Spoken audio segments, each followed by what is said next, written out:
Tired of the everyday routine? Ever dream of a life of romantic adventure? Want to get away from it all? We offer you Escape.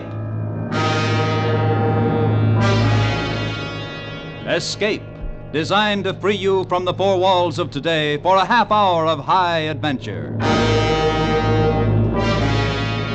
Tonight, we escape to the prairie west of the Platte River and to the fighting U.S. cavalry of the Old West, as James Warner Bella describes it in his exciting tale, Command.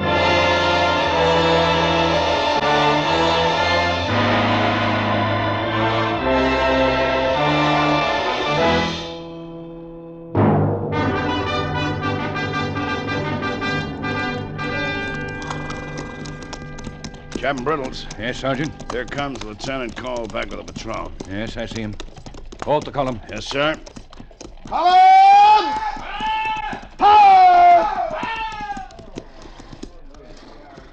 Hand me my field glasses, Sergeant. Here you are, sir. Thank you. Captain Brittles, Well, Mr. Cohill? here's the best body of grass, sir. This slope with a small run below for water. This is the best bivouac for tonight. Mr. Cohill, you see the rise there to the left behind you across the valley? Yes, sir. What are those shapes lying on that slope? A small herd of buffalo. Sleeping, it seems. We didn't go that far. We turned back when we saw them. The wind has shifted a bit. Take a deep breath, Mr. Cohill. Yes, sir. Smell anything? No, sir. Take another deep breath, Mr. Cohill. Get it into your nostrils. Tell me if that thing you smell is sleeping buffalo. No, sir. Smells like dead men. And not freshly killed. Lieutenant Gresham and his squad, sir. I imagine so. The men we've come to find. We'll make sure after midnight. Mr. Cohill, there are several fairly obvious differences between the Great Plains and a classroom at West Point. There you can fail and try again. Here you may not have that chance. There they taught you, I'm sure, that accuracy in observation is a military virtue. I suggest that you cultivate it here. Yes, sir. Sergeant Utterback. Yes, sir. This is the bivouac. Dismount and unsaddle. Night grazing area between the crest of this hill and the creek bottom. Use the picket rope. No individual pins. Yes, sir. Dismount!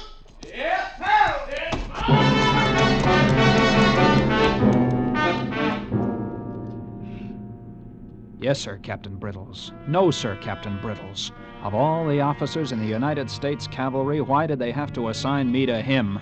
A handbook soldier, over age and grade, a gray, bitter failure of a soldier, marking time out here on the plains until he retires, taking up space in the table of organization, standing in the way of younger and more aggressive, yes, more capable officers.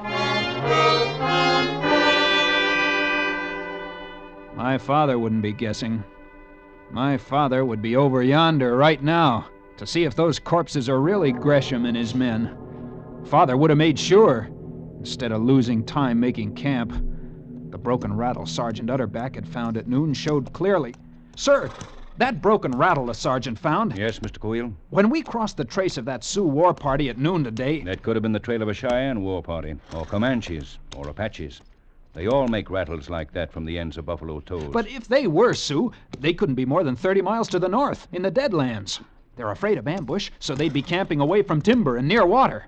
2 hours rest, and we can be at the upper reaches of the river by dawn, sir. Ahead of them. Mr. Cohill, I have no orders to be anywhere by dawn or any other time.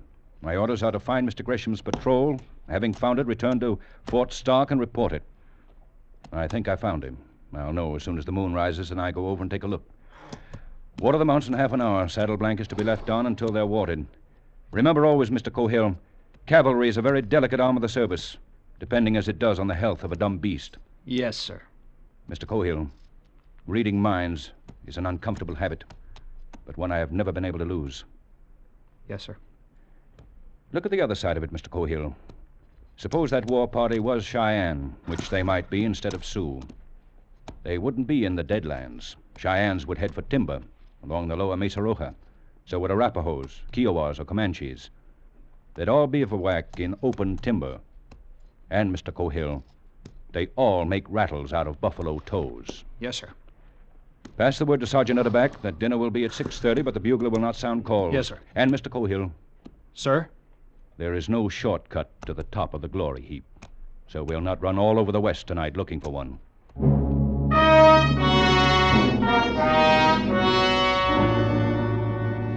But if death in battle is a soldier's path to glory, Mr. Gresham and his patrol had found a shortcut. Yet what we looked upon that night on yonder slope was not glorious. 10 bodies, stripped naked, pin-cushioned to the prairie with arrows, their feet and their right hands hacked off. They sold their lives dearly. The empty cartridge cases said that. At least they respected them as fighting men. How's that, Sergeant? Every one of them skinned bald-headed so he can cross the shadow waters without trouble. And whoever did it don't want to fight them again. Why? Hands and feet cut off, that's why, to cripple them in case they meet them in the hereafter. Sergeant, Yes, Captain. you still think the Sioux did this? No, sir, not now, sir. Why not? I made the march from Bent's Fort to Santa Fe with Steve Kearney. I know an Apache arrow when I see one, sir. Even 1,000 miles from where they're made.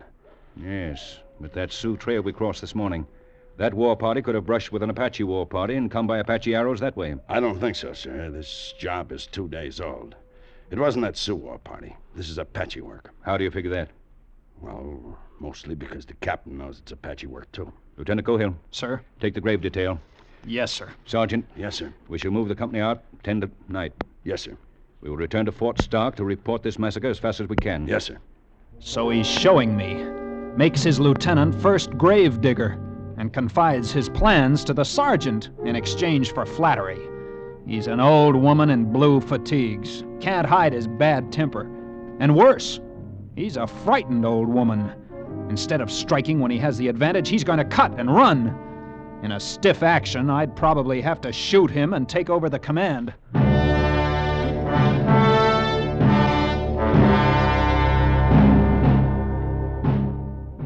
A grave doesn't take long to dig in the soft black earth of the plains, and the rocks were nearby to pile upon the still mounds against the hungry muzzles of coyotes. And after, the air was sweeter in the cold moonlight, and the job done in plenty of time for Captain Brittle's scheduled retreat. Command is ready to mount, sir. Very good, sir. Captain Brittles. Yes, Mr. Cohill? Excuse me, sir, but can't we go after the Indians who did this? Can't we try Mr. Cohill, the United States Cavalry is not out here to fight Indians. We're here to watch them and report on them for the Indian Bureau. We fight only if they attack us. I refer you to the standing orders of the Department of the Platte. They are most explicit on this point. Yes, I know, sir, but Mr. Gresham was attacked. How do you know that? Well, I don't for sure. Of course you don't. But he's dead, and his command dead and mutilated, and we ought to... Ought to what? Avenge him? Disabuse yourself of classroom valor, Mr. Cohill. Out here we obey orders. Sergeant, Yes, sir. pass the word to mount. Yes, sir. Up tank. Yo. Pass the word. Mount. Pass the word. Mount. Pass the word.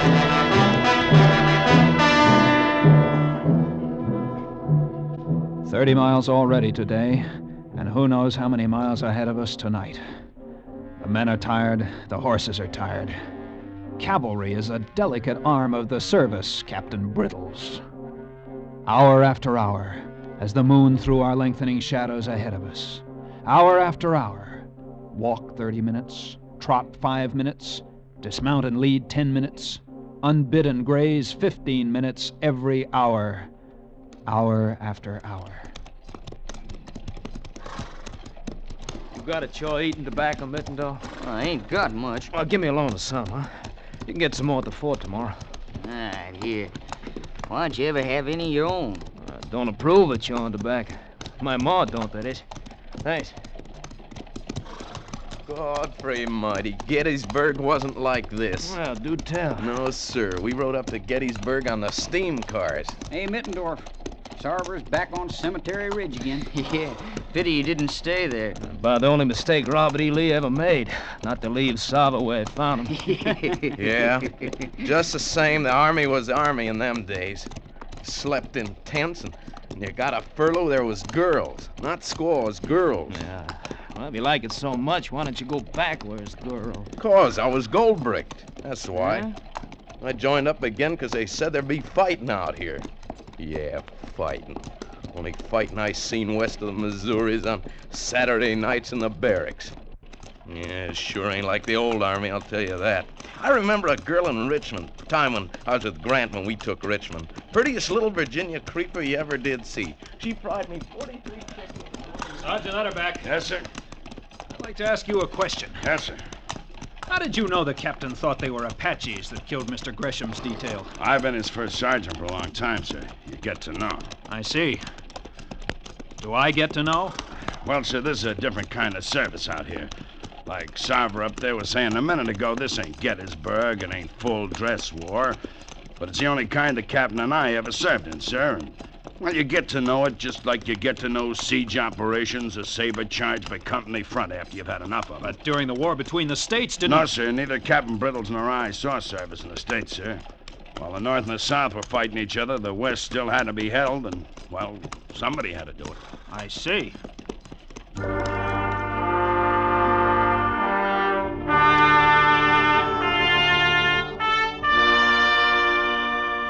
Yes, I see a lot now.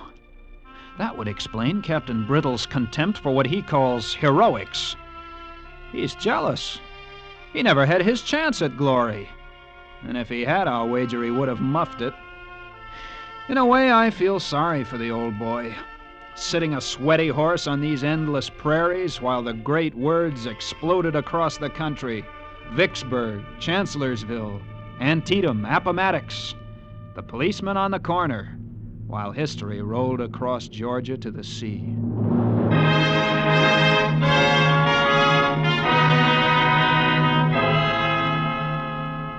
5 hours on the way now. Less than 3 hours till dawn. And we're at the North Fork of the Platte. And a full 25 minutes for watering call. Some of the men lie sleeping where they've dismounted. Others huddle together in the moon shadow of the high bank, quietly talking. There's only one. Then she just left me standing there like a bound boy at a husking. Yeah, what'd you do then? Well, nothing to do except join the army. That little girl in Richmond. Time I was with Grant when we took Richmond. She wasn't at all like that. Not at all. Any of you boys ever had a lobster? Nah, not me. I never even seen one. When I was in the breastworks in front of Vicksburg, I ate a catfish. Didn't like it. I could sure put away a lobster right now. Fresh out of the lobster pot and into the cooking pot. Live? Sure. That's the only way to cook a lobster. Sure wished I was back in Wiscasset. I get you back in the state of Maine and you'll be pining away for buffalo steak. No true word was never spoken. Some people just ain't never satisfied. I ain't never satisfied for a fact. Tell you that. That's how you get someplace in the world, know that? Never be satisfied. Yeah, sure got you a long way, didn't it? Got me a stripe. Yeah, well, looks like you can plan on getting even further, Sarver. Captain's getting fidgety again. Oh, well, another day, another dollar. All right, men, fall in. Here we go. Prepare to mount, pass the word. Fan him out, pass a word. Mount. Mount. Rod, step forward. I'll step forward. Hands. Yo.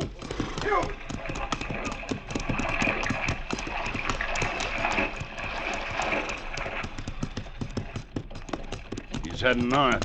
How's that, Sergeant? North. Captain's heading north. You're right, Sergeant. Red Mesa should be to our left. Instead, it's dead ahead. That doesn't make any sense. Yes, sir. My father would have done things differently. In the cold, dying moonlight, I could imagine him. Young Major Cohill, riding out of St. Joe to convoy the wagon trains bound west on the Oregon Trail. What a figure he must have been on the old frontier, when the Missouri River itself was the jumping-off place. Killer Cohill, his men had called him. But the wide-roaming Arapahoes had another name for him. Blue Devil with eyes in the back of his head. By this time, Father would have cut those Apaches into coyote meat as they lay sleeping around their smoldering campfire. Mr. Kyle? Mr. Kyle, sir. Yes, Sergeant? Were you dozing, sir? No, of course not. I was just thinking. Captain Brittles wants you, sir, at the head of the column. Thank you, Sergeant.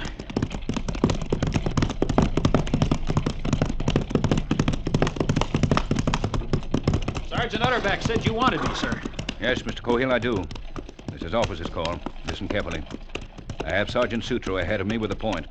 You will relieve him with 8 men and push forward fast. Yes, sir.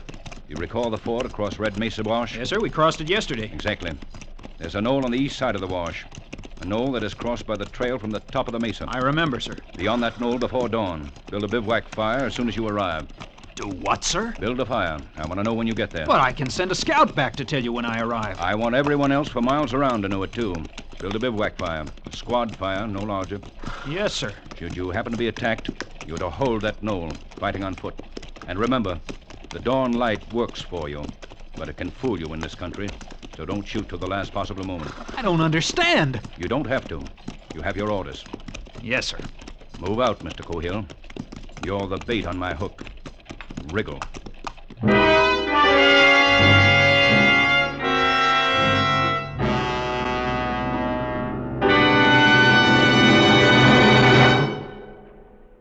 In just a moment, we will return to the second act of Escape. But first, look what's cooking on CBS tomorrow night. George Burns will, for the first time, unveil his sugar-throat voice when the Andrews sisters come to call on him and Gracie. Bing Crosby will go west, young man, go west. For William Boyd, alias Hopalong Cassidy, will be Bing's special guest. And Bing will become Sagalong to team up with Hopalong for a hilarious Western sketch. You'll also hear the antics of top comedian Groucho Marx and another Dr. Christian drama tomorrow night. So make Wednesday nights a stay tuned to CBS night, for these great shows are heard on most of these same CBS stations. And now back to Escape.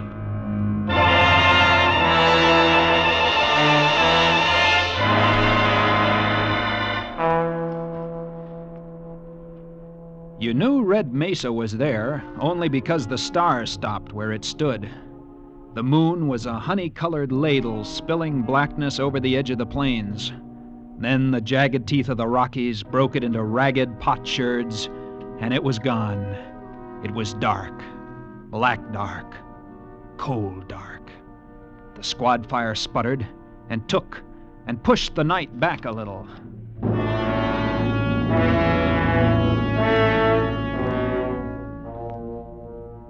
This was different. This was command. This was the final moment of the soldier's heritage. To stand ready to fire and be fired upon. To kill and be killed. And it wasn't at all like you expected. It just plumb scared you. Hey, don't stand still, Mittendorf. Keep moving a little all the time. And slap those mounts. Keep them moving, too. Yes. Hey, Lieutenant. Sir? Yes, Sarver? How come that captain sent us up here to sashay around the top of this little hill? He said we're the bait on his hook. Huh? The decoy. If there's an Indian war party, we're to draw them out. Better put on some bacon to fry, Lusk. Make it look natural. Yes. Meaning we uns may end up like Mr. Gresham and his patrol? There's always that possibility. Tain't a prospect that pleases, sir. That's what a soldier lives for, Sarver. To die. It is? Yes, sir. It was a good performance. To any watching Sioux or Apache, here was a small white soldier war party. Like the two yesterday's party they had left lying scalpless in the buffalo grass 30 miles up the valley. Fire lighted, bacon cooking, horses unsaddled, and warriors sleeping from a long night march. Soft for the killing, only the warriors weren't sleeping. Beyond the yellow carpet of firelight, they lay fanned out behind their saddles, waiting, sorting the night sounds with straining ears, pushing at the soft wall of darkness with widened eyes. Sure wish those dad-burned coyotes didn't sound so much like human beings. Well, you can be sure of one thing. No Indians running around in the middle of the night yelling like a coyote. Yeah, but it sure makes me nervous. Sound like hooty owls back home in Maine. Hey, what's that? Behind you. Don't get in a fret, boys. It's only me. Oh. General Grant's chief of staff. You know you're lucky I didn't put a bullet through you? Nah, you wouldn't do that. Lieutenant said not to fire till commanded. Any of you fellas ever ate Injun pudding? What? No. I ate sweet potato pudding when I was with Sherman at Atlanta, but I didn't like it much. Was you with Napoleon at Waterloo? Nope, but I've been talking to Lieutenant. Naturally. What's the word from headquarters? It's made of cornmeal and molasses. What? Injun pudding. Oh. Seen any savages yet? No, and don't expect to yet. Why? There ain't an Indian in the west of the Missouri that'll come out and fight at night if he can help it. That's right. They're afraid to take a chance of being killed at night. They believe if a warrior's killed at night, he'll be blind when he gets to the happy hunting grounds. Well, then what are we worrying about? Who's worrying? Not me. Oh. And then you can start worrying. Huh? Storm's coming. You can make out the mesa plainer. Sure would like some Injun pudding for breakfast.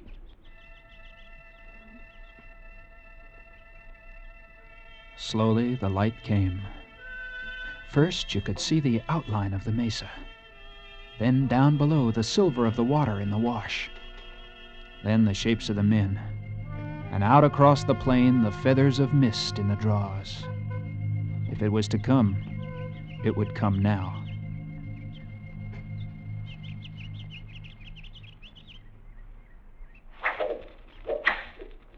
Hold your fire, men. Arrows. They're shooting arrows. What'd you expect? They're Indians. Hey, what's that? Hit one of the horses. Here they come.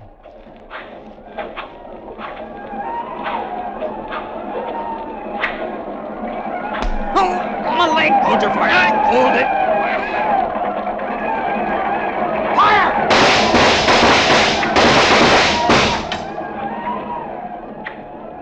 They are Apaches. I got one of the heathen. I got two. Look at them lying yonder. Yeah, one of them's still wriggling. I'll fix that. Hold your fire. Well, I was just... They'll be back. That was only the beginning. Yes, sir. You all right, Coffin? My leg, sir. Bone shattered. Hurt much? A little, sir. Those arrows sure wicked. Go right through 'em, man, if they don't hit bone. Do tell. No action in the new army, huh, Sarver? Well, it ain't exactly like Gettysburg. Here they come again. Hold fire. Yeah, light's better this time. Makes no difference. Hold your fire. They're the ones that did Mr. Gresham in. Look, that one's wearing corporal shreds. And there's one with the U.S. Cavalry saber. Where's Captain Brittles? That's what I want to know. Most likely having breakfast at the fort. Decoy. We're just... Lord of fire!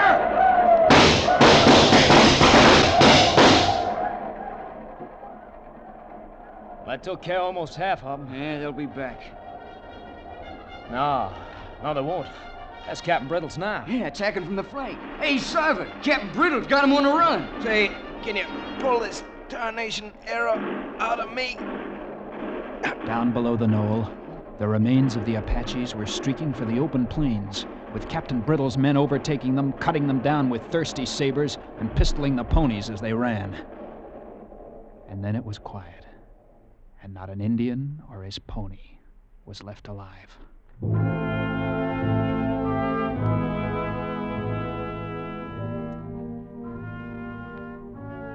Coffin sat, propped up against a saddle, lighting his pipe, his shattered leg stretched naked and useless before him.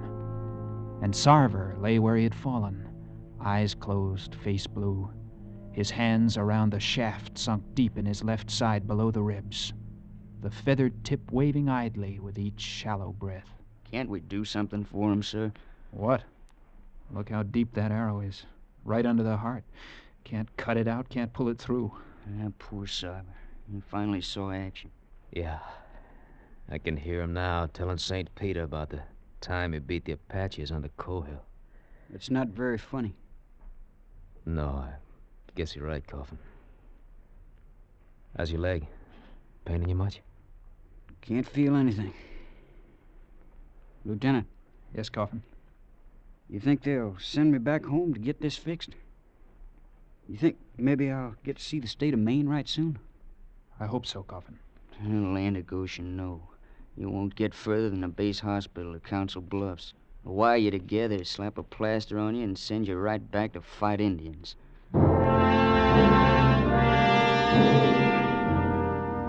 It was a strange feeling, A mixture of pride and guilt, watching a man die whom I had commanded into action, looking at the shattered leg of another, and a feeling of helplessness, too. For the moment, we could only sit there and wait. Our horses were dead or stampeded by the action. We were alone on our little hilltop in the hot red glare of the rising sun. And then the company rode back in triumph, and I was reporting to Captain Brittles, and it seemed like months instead of hours since I had last looked at his tired gray face. Mr. Cohill, you did that well. You may do in time. Captain, you knew they were Apaches yesterday at sundown, and you knew they were camped on top of the mesa, didn't you, sir? Mr. Cohill, accuracy in observation is a military virtue. Had you pushed forward to that slope yesterday afternoon, you would have found Mr. Gresham, not Sleeping Buffalo. And had your eyes been sharp, you would have found this, between the slope and last night's bivouac. An Apache headband. That's right, and bloodstained. And had you been a plainsman and suspected Apaches, you would have looked at once for smoke at sundown from the highest ground. In this case, Red Mesa. You had me fooled, sir. I even thought... The facts for the record are these. My patrol, temporarily bivouacked at dawn today, came under a sudden enemy attack. Fortunately, it was able to hold until I arrived with the main body. I understand perfectly, sir. I'm familiar with departmental orders which allow defensive actions only and expressly forbid attack. And yet, they are in direct violation of cavalry tactics. The cavalry is extremely weak on the defensive and can only defend well by attacking. I believe that is also taught at West Point. Captain, I'm terribly sorry for Mr. Cohill, never apologize. It is a mark of weakness. There's a captain out here who tried it once to escape an inquiry board. He escaped it, but he will die a captain, in spite of his apology. The officer who saw to it could have worked with him and made a soldier of him, if his humanity had been large enough. Mr. Cohill, I'm going to make a soldier out of you. You may present my respects to General Cohill when next you write your father. Mr. Cohill, take morning stables.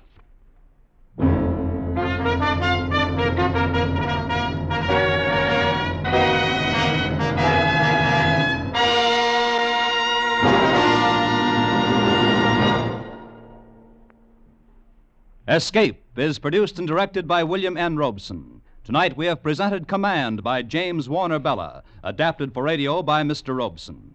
Featured in the cast were Elliott Reed as Lieutenant Cohill, Bill Johnstone as Captain Brittles, and Ted DeCorsia as Sergeant Utterback.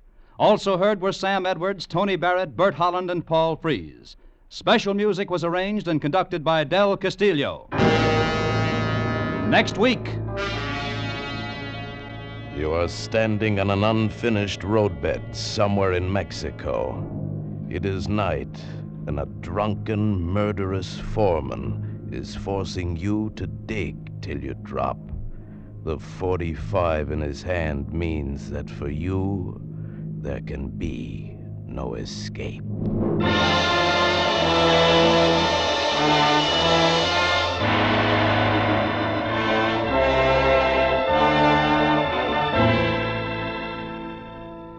Gracie Allen's campaign to make George Burns a real singing rival to Bing Crosby, his Wednesday night neighbor on CBS, is reaching its climax. Tomorrow night, backed by the beauty and talent of not one, but all three Andrews sisters, George Sugarthroat Burns will definitely try out his tonsils in song. Bing or Sugarthroat, it's really no choice for CBS fans, for you can hear each Sugarthroat following Bing every Wednesday night on most of these same CBS stations. Now stay tuned for Hit the Jackpot, which follows immediately over most of these same stations. This is CBS, where you'll find adventure and escape every Tuesday night. The Columbia Broadcasting System.